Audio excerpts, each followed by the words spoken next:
ఏలూరు జిల్లాలో కుండపోతగా వర్షాలు కురుస్తున్నాయి. వాగులు వంకలు పొంగి పొర్లుతున్నాయి. లోతట్టు ప్రాంతాలు జలమయమయ్యాయి.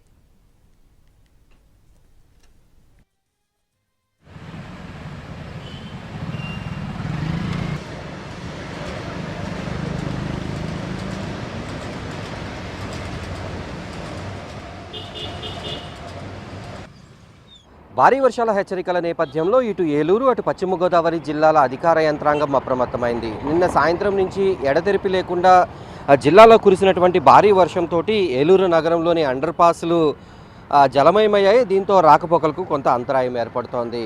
ఎగువన కురుస్తున్నటువంటి భారీ వర్షాలతోటి అటు జల్లేరు ఇటు తమ్మిలేరు జలాశయాలకు కూడా పెద్ద ఎత్తున వరద నీరు వచ్చి చేరుతోంది. ప్రస్తుతం తమ్మిలేరు జలాశయం నుంచి విడుదలైనటువంటి నీటితోటి ఈ వాగు ఏ రకంగా ప్రవహిస్తుంది అనేది మనం ఇక్కడ చూస్తున్నాం. నిన్న సాయంత్రం నుంచి అర్ధరాత్రి వరకు కూడా భారీ వర్షం ఎడతెరిపి లేకుండా కురిసింది, కుంభవృష్టిగా కురిసింది. దీంతో జిల్లాలోని అనేక ప్రాంతాలు లోతట్టు ప్రాంతాలన్నీ కూడా జలమయమయ్యాయి.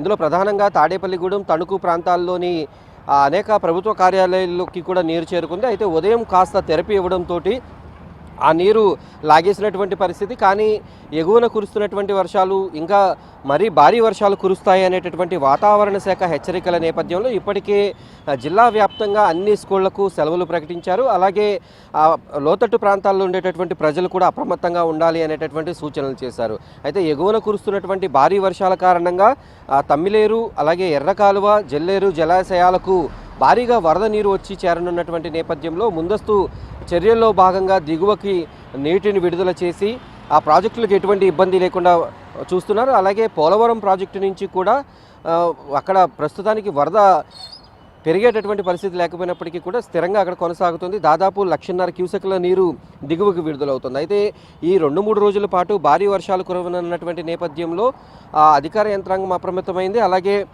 కింద ఉండేటటువంటి లోతట్టు ప్రాంతాల్లో ఉండేటటువంటి ప్రజలు కూడా అప్రమత్తంగా ఉండాలి అనేటటువంటి సూచనలు చేశారు. ఇప్పటికే ఏలూరు జిల్లా వ్యాప్తంగా కూడా అన్ని రెవెన్యూ డివిజన్ పరిధిలో అక్కడ కంట్రోల్ రూమ్లు ఏర్పాటు చేశారు. అలాగే ఈరోజు రేపు ఎల్లుండి కూడా భారీ వర్షాలు కురవనున్నటువంటి నేపథ్యంలో ఇటు పశ్చిమ గోదావరి జిల్లాలోని గోదావరి నది పరివాహక ప్రాంతాల ప్రజలు కూడా అప్రమత్తంగా ఉండే విధంగా అధికారులు అయితే చర్యలు తీసుకున్నారు. అలాగే జిల్లా వ్యాప్తంగా ఉన్నటువంటి పట్టణాల్లో అలాగే పల్లెల్లో పరిస్థితి కూడా ఈ భారీ వర్షాల కారణంగా రహదారులపైన నీరు ప్రవహించడం, రాకపోకలకు ఇబ్బందులు ఎదురవడం వంటి పరిస్థితులు ఉన్నాయి. ఇప్పటికే జల్లేరు ఉధృతంగా ప్రవహించడంతో అక్కడ ఆ ప్రాంతంలో రాకపోకలు నిలిచిపోయినటువంటి పరిస్థితి కనిపిస్తోంది. వాగులు వంకలు పొంగేటటువంటి ప్రాంతాలు ఏవైతే ఉన్నాయో ముఖ్యంగా ఏజెన్సీ ప్రాంతాల్లో ప్రజలు రాకపోకల సమయంలో మాత్రం జాగ్రత్తలు వహించాలనేటటువంటి సూచనలు అధికారులు చేస్తున్నారు.